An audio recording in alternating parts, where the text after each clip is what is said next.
Actually म्हणजे ज्यावेळेस flat मी घेतला त्यावेळेस एक मनामध्ये होतं की आपला स्वतःचा फ्लॅट आहे, त्या फ्लॅटमध्ये आपण राहायला जाणार आहे, तो फ्लॅट एकदम प्रॉपर इंटिरियर असलं पाहिजे बा. म्हणजे कारण अगोदर मी मित्रांच्या ज्यावेळेस फ्लॅटवर जायचो त्यावेळेस त्यांचा ज्यावेळेस फ्लॅट बघायचो त्यावेळेस माझ्या मनामध्ये पण एक भावना होती, एक तयार झाली होती की आपण भविष्यामध्ये ज्यावेळेस फ्लॅट घेऊ तर आपण पण भविष्यामध्ये आपण असा फ्लॅट करूया, असं एक मनामध्ये माझ्या एक क्रिएट झालं होतं, एक भावना क्रिएट झाली होती.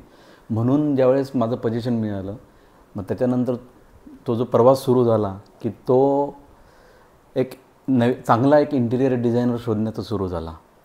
मग भरपूर म्हणजे असे नामांकित काय की भरपूर कंपन्या आहे याच्यामध्ये, त्या आम्ही बघितल्या, शोधल्या, इव्हन त्यांच्या ऑफिसमध्ये पण गेलो, पण त्यांच्याशी बोललो.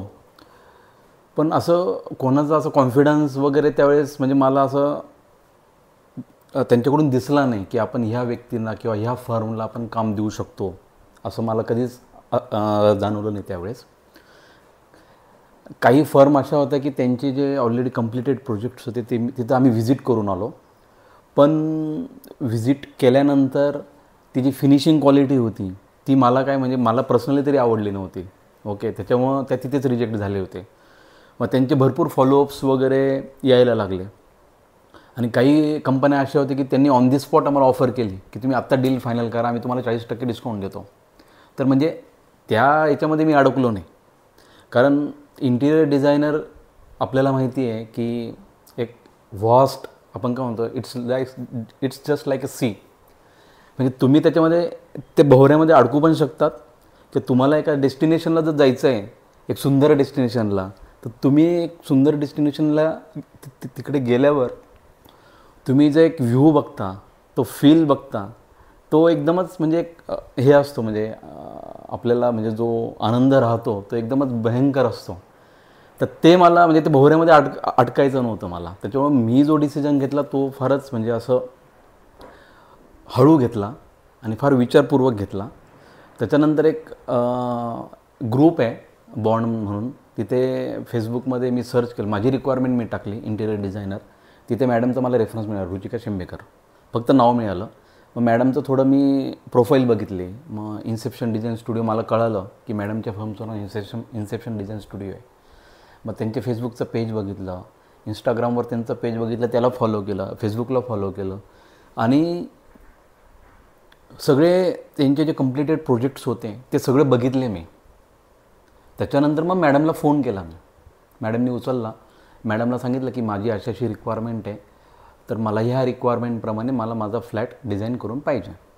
तर मॅडमनी हो म्हणून सांगितलं आणि मॅडमने एक इनिशियल लेवलला एक गो अहेड दिलं की हे इनिशियल आपलं तुमची जी रिक्वायरमेंट आहे, हे रिक्वायरमेंटमध्ये तुमचं हे कोटेशन आहे आणि आपण पुढे जाऊ शकतो. तर मॅडमला मी फक्त एवढंच सांगितलं की ठीक आहे, मला काय हरकत नाही आहे फक्त. आणि हां, त्यावेळेस मी जेव्हा मॅडमसोबत बोललो पहिल्याच कॉलमध्ये मॅडमचा जो कॉन्फिडन्स मी ऐकला, म्हणजे ज्या गोष्टी काय ऐकल्या त्याच वेळेस मला कॉन्फिडन्स माझं बसला मॅडमवर की नाही, की ह्या मॅडम आपलं काम आपल्या एक्सपेक्टेशनप्रमाणे पूर्ण करू शकतात. आणि फर्स्ट मीटिंगमध्येच म्हणजे जवळपास मॅडमला कळून गेलं होतं की आमची चॉईस कशी आहे किंवा आमची रिक्वायरमेंट काय राहणार आहे किंवा आम्हाला कशा प्रकारे काम पाहिजे हे मॅडमला फर्स्ट मीटिंगमध्येच कळून गेलं होतं की यांची चॉईस काय आहे, यांना काय करून घ्यायचं आहे आपल्याकडनं, हे मॅडमला तेव्हाच कळालं होतं. ॲक्च्युली कसं आहे की एक इंटिरियर डिझायनरला समजा आपण काम देतो, ओके, तर आपल्याला स्वतःला काहीच गोष्टी बघावं नाही लागत. म्हणजे एंड टू एंड एक्झिक्युशन आपण जे म्हणतो की right from design to end product, सगळी रिस्पॉन्सिबिलिटी इंटिरियर डिझायनर घेतात. मग त्याच्यामध्ये त्यांचे सगळे वेंडर्स येतात. वेंडर्स म्हणजे POP, त्याच्यानंतर फर्निचर, इलेक्ट्रिकल, पेंटिंग आणि त्याच्यानंतर डीप क्लिनिंग, ओके, ह्या सगळ्या गोष्टी ह्या त्याच्यामध्येच येतात. म्हणजे मी जे केलं, मला आत्ता असं वाटतं आहे की मी व्यवस्थित केलं, चांगलं केलं, कारण मला ऑफिसचं पण काम करायचं होतं माझं स्वतःचं. आमच्याकडे लहान बाळ पण आहे, त्याचं पण आम्हाला भरपूर त्याचं बघावं लागतं. तर ह्या सगळ्या गोष्टी बघून मला स्वतःला समजा मी जर केलं असं तर मला कधीच जमलं नसतं. तर त्याच्यामुळे एक आयडियस म्हणजे तुमचं इंटिरियर डिझायनर स्टुडिओ जे आहे, तुमची टीम जी आहे, त्या टीमची आम्हाला फार मदत झाली. दुसरी गोष्ट म्हणजे तुमचे जे वेंडर्स होते सगळे, त्या वेंडरचं सिंक्रोनायझेशन एकदम छान होतं. फॉर एक्झाम्पल समजा फर्निचरवाले आले, फर्निचरचे तुमचे वेंडर आहे, त्यांच्यासोबत एक इलेक्ट्रिशियन असायचाच. कारण मोस्ट ऑफ द केसेसमध्ये काही ठिकाणी पॉईंट्स आता इलेक्ट्रिकचे पॉईंट असतात. तर मग काही वेळेस असं होतं की फर्निचरची डिपेंडन्सी इलेक्ट्रिकच्या पॉईंट्सवर येते. मग त्या केसमध्ये समजा मी जर केलं असतं तर मला इलेक्ट्रिकवाल्याला फोन करावा लागला असता, त्याची वाट बघावं लागली असती, फर्निचरवाल्याचं काम थांबलं असतं. तर ह्या गोष्टी ज्या आहेत ह्या गोष्टी एकदमच स्मूथ झाल्या. कारण फर्निचरसोबत इलेक्ट्रिशियन, त्याच्या अगोदरच POPवाला येऊन गेलेला असायचा, तो त्याचं काम करून गेलेला असायचा. त्याच्यानंतर हे दोघं सिंक्रोनायझेशनमध्ये काम करायचे, इलेक्ट्रिशियन आणि फर्निचर. आणि हे दोघं कंप्लीट झाल्यानंतर पॅरलली लगेच पेंटिंगचे लोक यायचे. त्याच्यामुळे इलेक्ट्रिकचं शेप समजा काही पॉईंट शिफ्टिंग वगैरे असेल किंवा ते लगेच पेंटिंग एक हे करून काय म्हणतो आपण त्याला, कोटिंग करून किंवा ते हे करून ते क्लिअर आउट करून घ्यायचे. म्हणजे मी जर ह्या केसमध्ये असतो तर मला परत पेंटरला फोन करावा लागला असता, मग हे थांबले असते, मग ते आले असते, मग त्यांचं काम झालं असतं, मग परत यांनी काम पुढे सुरू केलं असतं. मग ह्या गोष्टी सहजासहजी स्मूथ झाल्याच नसतं आणि त्याच्यामध्ये ह्या केसमध्ये मला भरपूर वेळ लागला असता. तर म्हणजे मी माझा स्वतःचा एक्सपिरियन्स एक असा शेअर करेल की तुमची जी टीम आहे इन्सेप्शन डिझाईन स्टुडिओची, सगळे जे तुमचे वेंडर्स आहेत, तर तुम्ही सगळे वेंडर्स जे आहे ते एकदमच छान आणि क्वालिटी वेंडर्स तुम्ही निवडले. फॉर एक्झाम्पल मी आता सगळ्यांचे नावं घेतले, फर्निचर, POP, पेंटर, त्याच्यानंतर वॉलपेपर, कर्टेन्स, हे सगळे तुमचे जे आहेत ते तुम्ही ॲज ए क्वालिटी वेंडर्सच निवडलेले आहे. आणि सगळ्यांचं सिंक्रोनायझेशन एकदम छान होतं.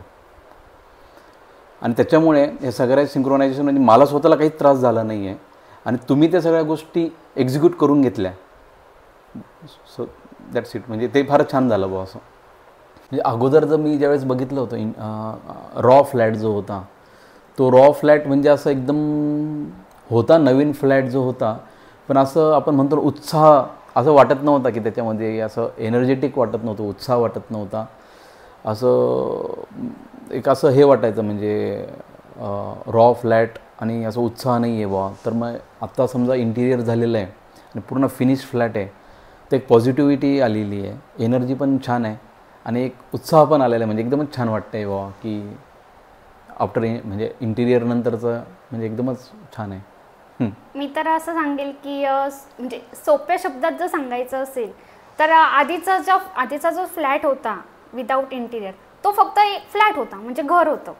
पण आत्ताचा जो फ्लॅट आहे किंवा आत्ताचं जे घर आहे त्याला घर पण आत्ता आलं, घराला घर पण आत्ता आलंय असं मी सोप्या शब्दात असंच सांगेल.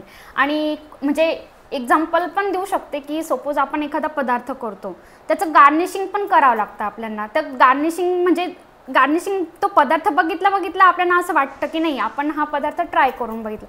तसंच घराचं पण आहे की आता मी तर असं म्हणेल की हा मेक ओव्हर झालेला आहे घराचा आणि तो खूप छान आहे, म्हणजे सगळ्यांना आवडतो पण आहे. आणि जसं पदार्थाचं गार्निशिंग असतं तसंच फ्लॅटचं पण इंटिरियर आहे. आणि म्हणजे खरंच आत्ता वाटते की हे घर आहे आणि घराला घरपण पण आहे. तर मॅडम ज्यावेळेस मी तुम्हाला ऑलरेडी सांगितलं, मॅडमसोबत ज्यावेळेस मी पहिल्यांदा बोललो, म्हणजे याच्या अगोदर मी काही इंटिरियर डिझायनरचे जे फर्म्स होते त्यांच्यासोबत पण बोललो होतो. पण बोलतं क्षणी मॅडमचा जो कॉन्फिडन्स मला कळाला, म्हणजे बोलण्यामध्येच मॅडमचा एक कॉन्फिडन्स होता. तर त्याच्यामध्येच मला समजलं की मॅडम आपली जी रिक्वायरमेंट आहे ती फुलफिल करू शकतात. आणि आता मॅडमने एवढे प्रोजेक्ट केलेले आहे. फॉर एक्झाम्पल आता एखादी गोष्ट समजा ही गोष्ट चांगली दिसेल आणि ही कशी दिसेल हे आमच्यापेक्षा मॅडमला जास्त पहिले समजतं. कारण मॅडमने जर सांगितलं की आपण असं करूया, आपण तसं करूया, पण मग मी मॅडमला क्वेश्चन विचारणार, मॅडम अहो हे चांगलं दिसेल का? पण तो क्वेश्चन माझा चुकीचा आहे. कारण मॅडमनी ज्या गोष्टी सजेस्ट केल्या होत्या की मॅडम की आपण असं करू, तर मला त्याच्या संबंधात असं क्वेश्चन होता की हे कसं दिसेल. पण मॅडमनी जो विचार केला होता, म्हणजे आपण जे म्हणतो की प्रिन्सिपल आर्किटेक्ट, की आपण काय म्हणतो की दूरदृष्टी, मॅडमनी काहीतरी विचार केला असेल, ते ज्यावेळेस इम्प्लिमेंट झालं आणि ते इम्प्लिमेंट झाल्यानंतर मी ज्यावेळेस बघितलं त्यावेळेस मला समजलं की मॅडमने जो विचार केला होता तो खरंच राईट विचार होता आणि मी काहीतरी वेगळं अंडरस्टँड करत होतो आणि माझी विजिबिलिटी जी होती ती वेगळी होती. पण आत्ता मॅडमने जे सांगून जे इम्प्लिमेंट केलेलं आहे ते एकदम छान दिसतं आहे. म्हणजे आपण जे म्हणतो की प्रिन्सिपल आर्किटेक्ट किंवा आर्किटेक्ट आणि इंटिरियर डिझायनर याच्यामध्ये हाच एक फरक आहे की दूरदृष्टी. ज्यावेळेस ते एंड प्रोडक्ट ज्या समोर दिसतं त्यावेळेस ते प्रोडक्ट बघितल्यावरच आपल्याला समजतं की ते प्रोडक्ट ज्यांनी डिझाईन केलेलं आहे त्याचा एक्सपिरियन्स, त्याचं एज्युकेशन, ह्या सगळ्या गोष्टी त्याच वेळेस आपल्याला समजतात. त्याच्यामुळं मॅडमचा तर एक्सपिरियन्स हा फारच म्हणजे वास्ट आहे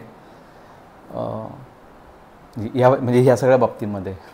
त्यानंतर जे डेकोरेटिव्ह लाईट्स आम्ही घेतले ते सिलेक्शन करण्यामध्ये सुद्धा त्यांनी आम्हाला खूप मदत केली, हेल्प केली. त्यांनी आम्हाला सजेस्ट केलं तुम्ही कशा प्रकारे डेकोरेटिव्ह लाईट कुठे कुठे घेऊ शकता आणि घ्यायचे असतील तर फ्लुटेड पॅनलवरचे लाईट कसे असले पाहिजे, मोल्डिंगमधले लाईट्स कसे असले पाहिजे, तर त्यामध्ये सुद्धा मॅडमनी हेल्प केली. त्यामुळे आम्ही छान प्रकारे लाईट्स घेऊ शकलो. त्यासाठी पण मॅडमला थँक्यू.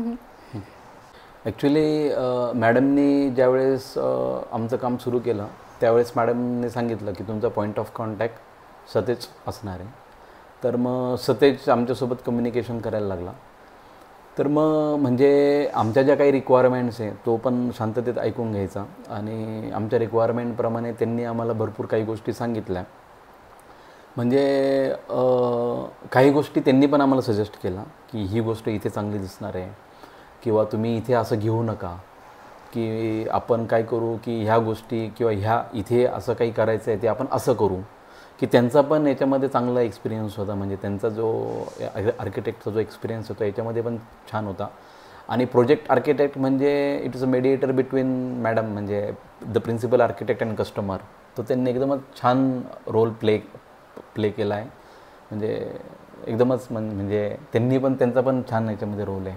मी तर हे सांगेल की जसे मॅडम म्हणजे ते जे आहे सतीश सर जे आहेत त्यांनी खूप पेशन्स ठेवले. म्हणजे आमच्यासोबत आमचे फोन कॉल्स किंवा आम्ही त्यांना चेंज सांगायचो आम्हाला असं चेंज पाहिजे, आम्हाला तसं पाहिजे, ते आमचं ऐकून घ्यायचे आणि त्याप्रमाणे आम्हाला ते दाखवायचे पण आपण असं चेंज केलं आहे तसं चेंज केलं. म्हणजे त्यांनी पण भरपूर पेशन्स ठेवले आमच्या. आणि ते पण मॅडमसारखेच म्हणजे खूप फ्रेंडली आहे असं वाटलं नाही. ते पहिल्यापासूनच ते आमच्यासोबत खूप फ्रेंडली कम्युनिकेशन होत गेलं आमचं आणि त्यांचं. ते पण खूप फ्रँक आहे, फ्रेंडली आहे. त्यामुळं आणि म्हणजे आमच्या फ्लॅटचं काम ते बघत असल्यामुळे आणि ते पण फ्रेंडली असल्यामुळे आम्हाला पण खूप इझी गेलं हे सगळं त्यांच्याकडनं करून घ्यायला. आणि हा पण रोल जो आहे ना प्रोजेक्ट आर्किटेक्टचा तो means it is a direct interaction with the customer. हा तर म्हणजे तसा पण इम्पॉर्टंट रोल आहे. कारण कस्टमरच्या ज्या रिक्वायरमेंट्स आहेत त्या समजून घ्याव्या लागतात फर्स्ट ऑफ ऑल. आणि कस्टमरला फेस करावं लागतं. फॉर एक्झाम्पल एखाद्या ठिकाणी कस्टमर म्हणते की मला असंच पाहिजे, पण as per architect as per designer ती गोष्ट जर तिथे सूट होत नसेल तर ते कस्टमरला चांगल्या पद्धतीने ते समजून द्यावं लागतं की नाही ही गोष्ट इथे सूट होणार नाही, तुम्ही असं नका घेऊ, हे चांगलं दिसणार नाही इथे. तो रोल प्ले केलेला आहे. कारण मेन गोष्ट म्हणजे सिंक्रोनायझेशनच आहे. ते तुमचं व्यवस्थित छान होतं. कारण सिंक्रोनायझेशन नसेल तर मग एक माणूस येणार, तो काहीतरी करणार आणि दुसऱ्या माणसाचं काम खराब करून जाणार. ओके. आणि हा पॉईंट भरपूर जणांकडून मी ऐकला ज्यांनी बाकीच्या ठिकाणी प्रोजेक्ट केले आणि त्यांनी लिटरली ग्रुपवर तसे फीडबॅक पण दिले आहे की ह्या इलेक्ट्रिशियनवाल्याने माझं हे काम खराब केलं किंवा पेंटरने माझं दुसरं काम खराब केलं किंवा परत त्याला बोलवावं लागलं, परत त्यांनी केलं. प्रत्येक माणूस येणार त्याचं काम करणार आणि दुसऱ्याचं काम खराब करून जाणार. तर हे योग्य नाही आहे. म्हणजे जे वेल सिंक्रोनाइज जे आहे ते काम झालंच पाहिजे आणि ते आहे ऑलरेडी IDSमध्ये. IDSचा रेफरन्स मला फेसबुकवरूनच मिळाला. तर मग बॉन्ड ग्रुपवरून तर मी IDSला माझं म्हणजे जी रिक्वायरमेंट्स होत्या त्या सांगितल्या. त्यांनी त्या रिक्वायरमेंटप्रमाणे आम्ही तुमचं घर डिझाईन करून देऊ. त्यांनी असं पॉझिटिव्ह फीडबॅक दाखवला आणि त्यांनी एक प्रोजेक्ट आर्किटेक्ट आम्हाला असाईन केला मॅडमने, प्रिन्सिपल आर्किटेक्टने. आणि त्यांचं सगळ्यांचं सिंक्रोनायझेशन एकदम छान होतं. म्हणजे even architect along with the vendors म्हणजे सगळं त्यांचे जेवढे पण वेंडर्स आहेत त्यांचं एकदम छान एकदम सिंक्रोनायझेशन होतं. आम्हाला स्वतःला काहीच गोष्टी बघावं नाही लागल्या. त्यांनी सगळ्या गोष्टी स्टार्ट टू एंड सगळं एक्झिक्यूट केल्या. त्याच्यामुळे म्हणजे मी काम जे दिलं आहे मॅडमच्या फर्मला IDSला तर we are satisfied with their work. Okay. त्याच्यामुळं आमच्याकडून IDS टीमला best wishes and all the best. आणि शेवटी आम्ही म्हणजे मी तर एवढंच सांगेल की आमचं जे मॅडमने काम केलं आहे तर म्हणजे एका वाक्यात जर सांगायचं असेल तर so beautiful, so elegant, just looking like a wow. आणि थँक्यू सो मच मॅम.